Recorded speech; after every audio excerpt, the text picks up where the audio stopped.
Every club. Every day. The Global Sports Podcast Network. Hello everyone. Welcome back to Daily Wolves and happy Friday. Happy Friday. My name's Nathan. I'm your host for today and I'm joined by Will. Will, how are we keeping? Yeah, not too bad. Thanks, yourself. Yeah, can't complain. Well, can complain actually. Wolves are in a rotten run of form, but can't complain because it's Friday and well, I'd like to think that we're somewhat looking forward to the weekend despite the visit of Arsenal. I'm going to stop you just there. Sorry, Nathan. Go on. I'm not looking forward to it. I'm really not. Look, as always, we're trying to start off on a high note, and then we'll probably end up slipping down the slope fairly soon. But yeah, we haven't caught up, you and I, since the Chelsea game on Monday. Obviously, Chris has been on recently with Craig from the Arsenal team, and just I guess off the bat, can I just get your thoughts overall on that Chelsea game from Monday and where you think that leaves us now going into the Arsenal game? Yeah, well, much of the same as I said to Chris. Really, at the time, I don't feel like my thoughts have changed too much in terms of lack of optimism. So that's still there. Yeah. I just completely sort of deflated. I think the only player who can have any sort of pride would be João Gomez. Yeah.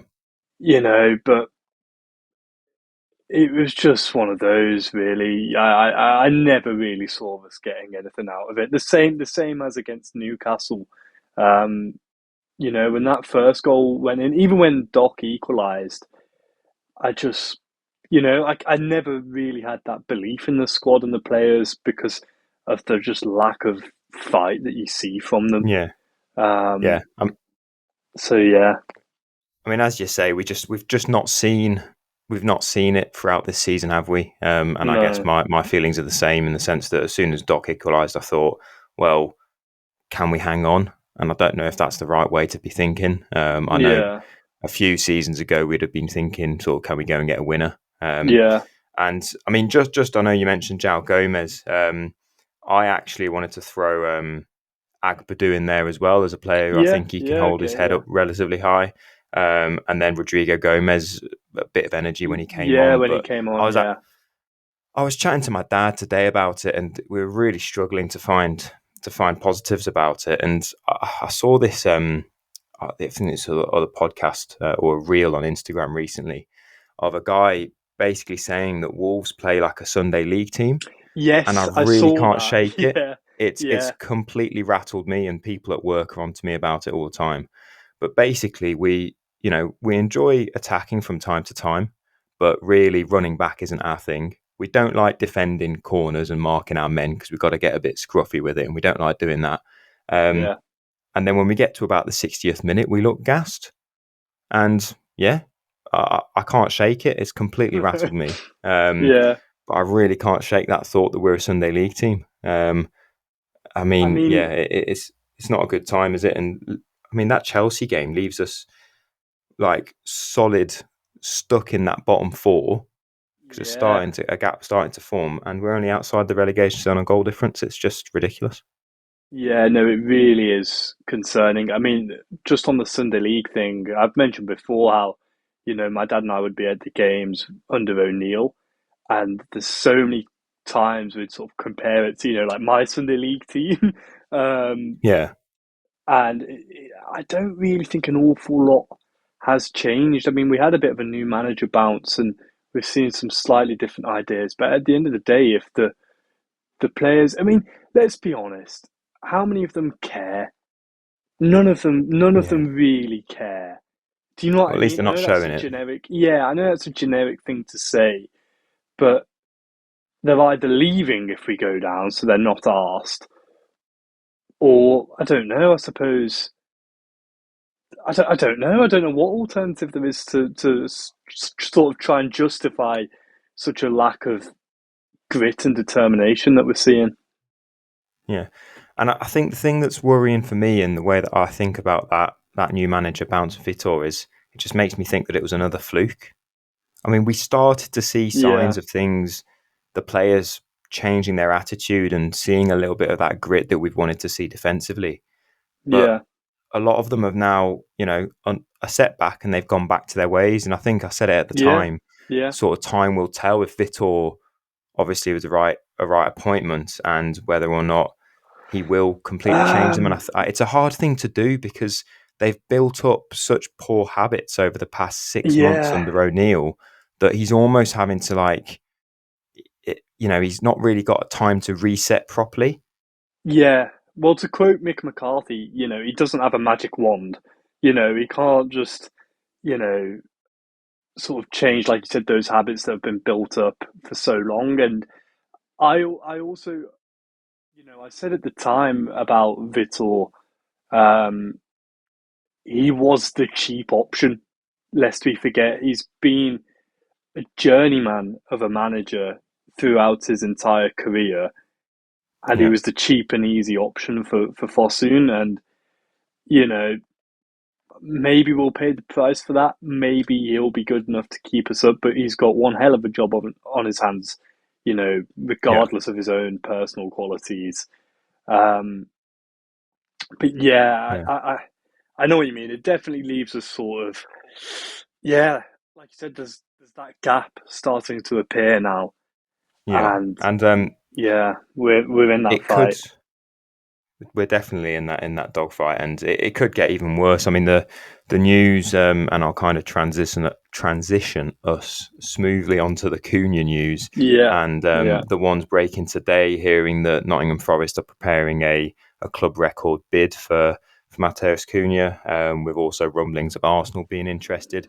And apparently, if we believe the media, Wolves seem to be fairly relaxed, or have a relaxed approach to the situation, whereby they think that Cunha will definitely be staying, and he'll be our player till the end of the season. They're confident they're going to get this contract talk over the line, but it's a worrying time, isn't it, Will? It's a little bit worrying because he scored 10 goals for us this season, and he's been such a massive outlet for us. What happens if he goes? Well, a few things on that. First of all, he played against Chelsea like a player who was out the door. Do you remember that Lamina cameo when he came on? I think it was against Forest at home, and was just like the most. It was just completely pointless him being on the pitch. And maybe that's me being a bit harsh on Cunha to say it's similar to that, but it had traits of that at least. The Forest thing, I think, is just nonsense. I think it's pure paper talk. I think regardless of if there's a bid put in, the figure I saw floating around was a club record of 60 million for them, which I mean, I'm telling myself that that's nonsense in terms of there's just no way we'd accept that. Having said that, knowing Fosun and Jeff Shee, I suppose, stranger things have happened.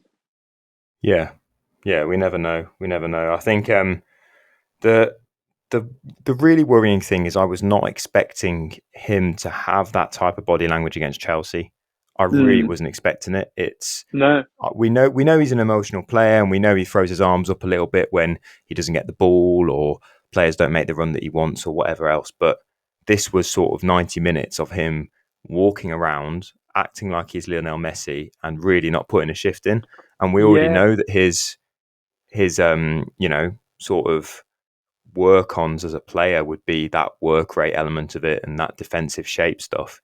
And if you contrast Cunha's work rate to João Gomez, it's just night and day. And exactly, yeah. That it should be a given that the 11 players that are on a football pitch representing Wolves are giving 100%. And unfortunately, at the minute, we're not getting that. And it doesn't even look like they're trying to look like they're giving 100%. And that's just the worrying part, is this doesn't seem to be any accountability. No. But to be fair to Pereira, he is coming out and, he's not letting it slide. But to be honest, I don't even know how I feel about that, because coming out and slating the players, I don't know if that's the right approach, because Gary O'Neill didn't really do that. Gary O'Neill did it in a bit of a sort of sly way, whereas Vitor Pereira is coming out quite bluntly. But I don't know Yes, how much yeah. good that does, because I don't know about you, Will, but I watched the game. I know Cunha's body language is bad. Everyone's seen it. I don't know if it needs another layer from the manager. Mm. I think it's a tricky one because I think, the managers are going to be asked those questions, you know, and I suppose in a way you'd like to think in theory that honesty is the best policy, which it, appears that that's what we're getting, but Yeah, whether or not it is actually the best policy, I do get what you mean. I mean, I think that feeds into, I said it earlier, he's been a journeyman of a manager. It's clear to see, if yeah, he's not someone to mince his words, and it's clear to see why he's not been able to stay at one club for a, prolonged amount of time. But I don't know. I think whether or not it does the players any good, he's not wrong in what he's saying. no. So I suppose, you can't really fault him for it. No, I guess not. I guess not. Before we continue chatting about our journeyman manager, I just want to give everyone out there a quick reminder that here at the Global Sports Podcast Network, we spent a lot of time selecting our delivery platform. Zencastr came out in the clear winner, with 4K video recording from your phone and AI editing that automatically removes all those ums and ahs. It's super easy to start a podcast that sounds great and is delivered efficiently. If you're ready to tell your story, check out the link in the show description to learn more. Now, talking about Vitor Pereira, the journeyman, Arsenal are travelling to the Midlands, travelling up to the Midlands on Saturday, and he's got a big job on his hands preparing for this one Mm-hmm. because, Mm-hmm. um, to be honest, before the Chelsea game, I thought perfect time to play Chelsea away from home, Yeah. right? They're on a Yeah. bad run of form, but clearly even that doesn't help us. And Arsenal, okay, their last three games, they haven't done too badly. They've just beaten Dinamo Zagreb in the Champions League 3-0 at home. So they've got a little bit of momentum. But again, they're not having the best season they've ever had. And they're relying a lot on certain pieces of play, set plays notably. But I Yeah. don't know if that bodes well for us, to be honest. No, it certainly doesn't. I mean, it takes me back to the Ipswich crossover. I think was that O'Neill's last game in charge. I think it was.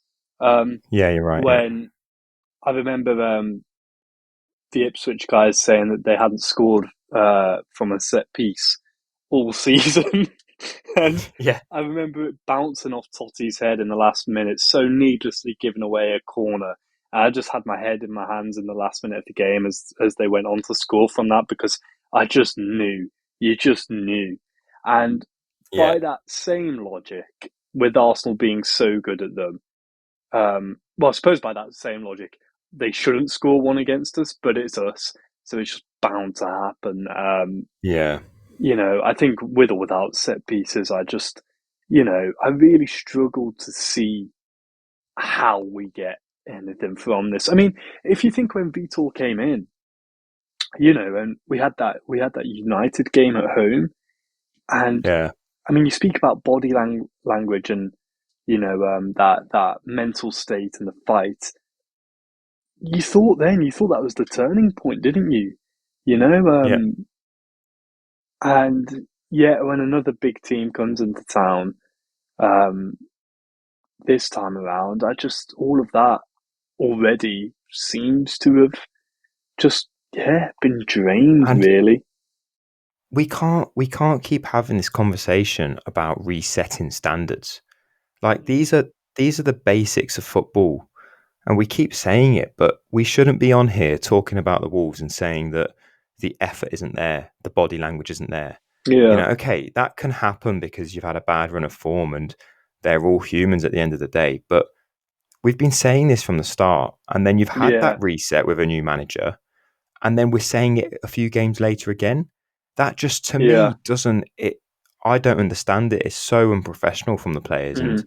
it's not something I ever expected to say. If we go back a few weeks when we were talking about the bounce that Vitor Pereira got out of it, and Yeah, as you said, I mean, we're hoping to see that body language improve, but if it doesn't improve away at Chelsea when they're on the back of a really poor 5-game run, when is it? And especially when you see us, nick a goal, which was arguably a bit lucky before half time. And, you think, right, okay, you've got half time again. That's another point to reset, get those standards, remind everyone that, we're away from home at Chelsea. This isn't easy. We're going to have to give it everything. And then second half, we're seeing players just wander into the box untracked, and the very basics of the game, which involve effort and using your brain a little bit, just not there. Yeah. It's just, I don't know. I know we're going down another rabbit hole of negativity, but it's quite hard not to get out of it, isn't it? Yeah, exactly. And more than anything, I hope that we're wrong, but I just know that we're not. And something we've started to see again, that's coinciding with this, is the fans sort of, I suppose, negative atoms towards Jeff Shee and Fosun. And I mean, if we do end up going down, it is purely because of them. It is their fault, full stop, and so rightly so, fans, because there's just, you look at the nosedive that the club has done in terms of its trajectory in the last just 5 years, and it's crazy. It's absolutely crazy. And I'd love to be a fly on the wall in some of their meetings, because I don't know how they've decided that all we need this season, this January, is a centre back, just the one. And if you were going to do that, let's say if that was our budget for whatever reason, which it shouldn't be, but let's say it is, I wouldn't have spent it all on one centre back, considering, just how weak we are across the board. Obviously, the centre half was the priority, but when Agbadou came in, you expected to see one or two more bodies along with him, and it doesn't look like that's going to happen, especially as well when you look at, I know that Ipswich have bought in, I think, 3 or 4 players. Now, they're not necessarily, world beaters, but they don't have to be for a relegation dogfight. You just need some experienced heads and some quality, much like a few years ago when Lamina and Dawson came in. Yeah, we need that again, but just the fact that we're in this position again, like I said, is only thanks to Fosun. And sorry, I know that's a complete different story, but it's just it's hard to you're ignore. Dead right, and it does have just a general sinking feeling to it. The captain of the ship, Fosun, in this situation just reminds me a little bit of that 2012 season. I mean, I was only 11 years old, but from my dad's anger and various friends of ours, we figured that things were sinking and sinking pretty quick. But I think something that had me thinking a little bit recently, and I follow the Wolves official channel on YouTube, and they often put the sort of throwback games on there, and they did a throwback game which was back to, I want to say, 2020 now. I can't remember the exact year, but basically it was the Nuno era. And we had the likes of Willy Bolly at the back, your pal Ryan Bennett, Connor Cody, obviously, and then the midfield of Neves Moutinho. Front three was Raul Jimenez, Diogo Jota, all the household names that we have. And we were playing Arsenal at home, and we beat them 3-1. So we went 3-0 up in the first half. Neves free kick. Neves free kick, absolutely right, over the wall, beautiful. A Jota goal, and then a Matt Doherty header. Now, what I was doing when I was watching this video is I was looking at the Arsenal squad, looking at the Wolves squad, and I was thinking of the players that came up, and they had a Koscielny at the back, they had a Papadopoulos, Monreal, Maitland-Niles was their right back on the day, and Bernd Leno in goal. They had these players where we were in, you could have a decent conversation at the time about half the Wolves squad getting into the Arsenal squad. Now, I know it might be a bit of a reach, but you could have an argument about, at the time, Xhaka was in their midfield and he was playing quite poorly. You could have an argument about Neves being ahead of Xhaka. You could have an argument about Bolly being ahead of Papadopoulos or Koscielny, who's on his way down. You could definitely have an argument at the time for how well Doc was playing to be a better wing-back than Maitland-Niles. Now, if we fast forward to the present time, I don't think we can have conversations about many of our players getting into other teams. And I was having a chat with my dad about this today, and Yeah. the only one who really would, in our minds, I mean, Cunha goes without saying, so we'll move him to one side. Okay. Yeah. But Yeah. João Gomez was one that I was throwing around. A club would probably go, right, 23-year-old, plenty bags potential, works super hard and can fit pretty much any system. But Yeah. we were really struggling to find another player. There's Whereas if you went back a few years, you'd throw yeah. five Yeah. names Yeah. out there, wouldn't you? Yeah. Yeah. No, 100%. 100%. It just goes to show you. I think the only other one that I can think of would be Ait Nuri, even though he's, I don't Yeah, think he's been at the races for us this season. I think he's perhaps something of a luxury player, if that yeah, makes sense, where you can definitely see him at a sort of, an Arsenal or something, but yeah, realistically, it is only Cunha who you can, yeah, 100% make that case for. But yeah. It yeah, was just a bit as of you a go on. no, just as you said, like the decline from that, some of the names you were throwing around, and I remember seeing people online, slate these certain players at times. But goodness me, what you do to go Yeah, back and have that now. I mean, we all knew that we were sort of living the dream, as Chris would say, but you really, really don't know what you have until it's gone, and not just when it's gone, when you have gone so far. yeah. I think it's just one of them reality checks. And the tendency is always to think that the grass is greener, and especially when we had Yeah, Europe and finishing in the top 10 2 seasons on the bounce, semi-final of the FA Cup, you're thinking, gosh, we can yeah, get used to this. Let's kick on. And I guess it is the club's responsibility to try and kick on from there. And one bad decision leads to another and another, and then all of a sudden you're in a place where you're in the place that we are now. well, yeah, your main rivals are Ipswich, you know. And that's worrying. And just before we head to talk about our other relegation rivals, and then we'll move on to some predictions. Quick reminder to yourself, Will, and everyone else listening, that this podcast is part of the Global Sports Podcast Network, the only network bringing you exclusive daily news and views on your Premier League team, the Premier League, women's football, and fantasy football. A unique listening experience that puts fans first, bringing you the very latest breaking news from your team. Subscribe wherever you get your podcasts and make us your first listen every day. That's the Global Sports Podcast Network. Every club, every day. Every day, yes. So the thing, another of my really positive thoughts as of recently, was Ipswich are obviously only in the relegation zone on goal difference, so they have a negative. I think they have an extra -4 on us or something because they got beaten pretty City, badly yeah, by City. yeah, The one thing about Ipswich that they've got and that we really don't is no one expects them to stay up. They are the yeah, smallest yeah, club yeah. out of the three that came up, and they have, I don't know, they have the bit between their teeth in a sense that they are out to prove everyone wrong.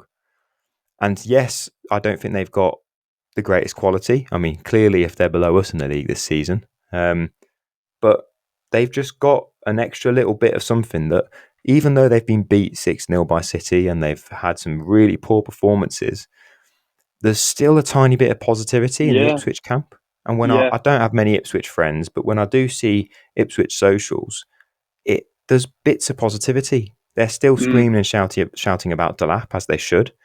They're still trying to, I don't know, there's something there. And you can't blame them. They're in the Prem yeah, and it's been a long time yeah. coming for them. But their trajectory, or they're looking upwards in a sense, whereas our natural instinct, because of our recent history, we're looking down. And I think it's just those two mentalities is what it's going to come down to. I think we're at a point now, and I think we've spoken about this a little bit as well, that we're just hoping that they're going to continue being worse than us. Yeah, yeah, yeah. Yeah, And 100%. and it's just an awful place to be in, really. But I mean, nevertheless, let's try and bring this mood back up again a little bit.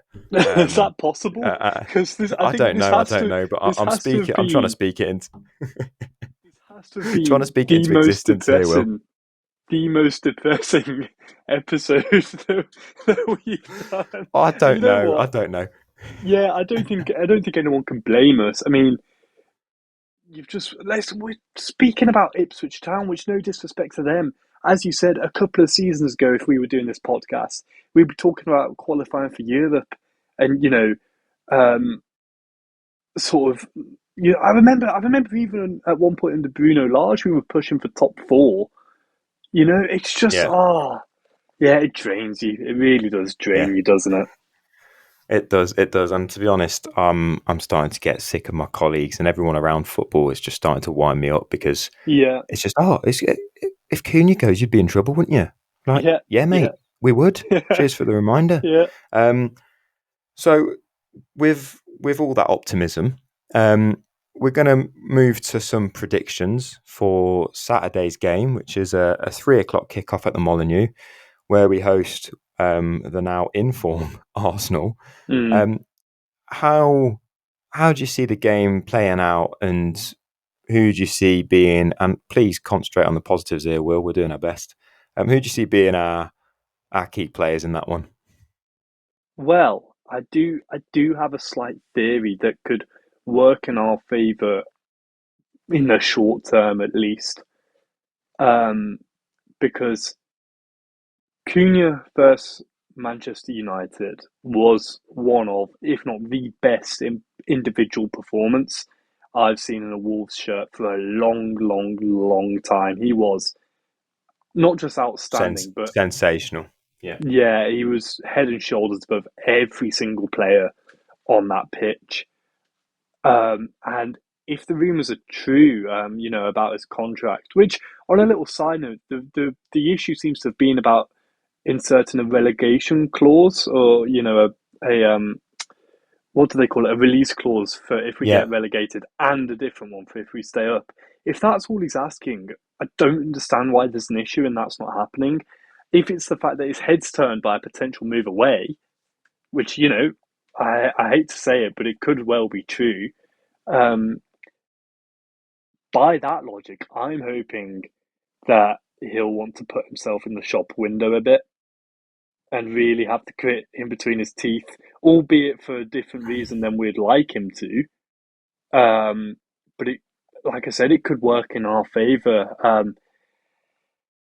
Yeah. Having said Yeah. that, sorry, just having said that, I think even if that is the case, we're going to need something really, really special, or for Arsenal to just have a complete and utter off day. Now, I think Arsenal have had a few off days as of late. The one that springs to mind is where they played Brighton away. That's their Yeah, most recent away game that I can think of, where they were um, quite poor. I mean, the other one was in the cup against United, but that obviously went to pens or whatever. But yeah, away against Brighton, where they just didn't seem to get going, and Brighton really got in their faces. And we need to try and look at those games and think, right, let's try and replicate it. mm. But the worry is that the whole of this podcast we've been talking about our attitude and willingness to fight, or lack of. So yeah, you just hope that Vitor can somehow get them up for it. And as you said, we're so heavily reliant on Cunha having a great game, because he's probably our only player who can be head and shoulders the best player on a football pitch in the Prem at the Yeah, minute. I don't think we yeah, have many others that can do that. no, One thing I would say is I would appreciate it if we don't see Sarabia start again, to bring he another wasn't positive note that to it. bad. He wasn't that bad. I've got a vendetta against him. I just don't think he's Premier League quality, but I've got a personal vendetta. I don't know I why have to he annoys say, me. I have to say, I don't know why Sarabia started ahead of Rodrigo Gomez, who could have played that position and done, an even better job with a lot more of energy. But you know, Yeah. um, Yeah, I'll hold myself back on the further Sarabia comments, but just wanted to get it in there. Let's get some predictions then, please. I'll force one out of you. I'd like goal scorers and the final score from you. Goal scorers. It could be for Arsenal as well, if it makes things easier. I was going to say probably Saka get a couple. Havertz if he's playing. I'll say Saliba or someone from a corner, and I reckon we lose about 3 or 4-0. Nath, to be honest with you. Maybe that's not the positive. So it's my job to be positive then, is it? That's not good, is it? On my end, I always try and put a twist on it, and I've just been throwing numbers in there recently with my recent predictions, and to be fair, they're never usually far off if you go high, or at least with our numbers conceding. I'm really hoping that Strand Larsen can get something, because in the last few games he's just not been quite as good as he has been previously.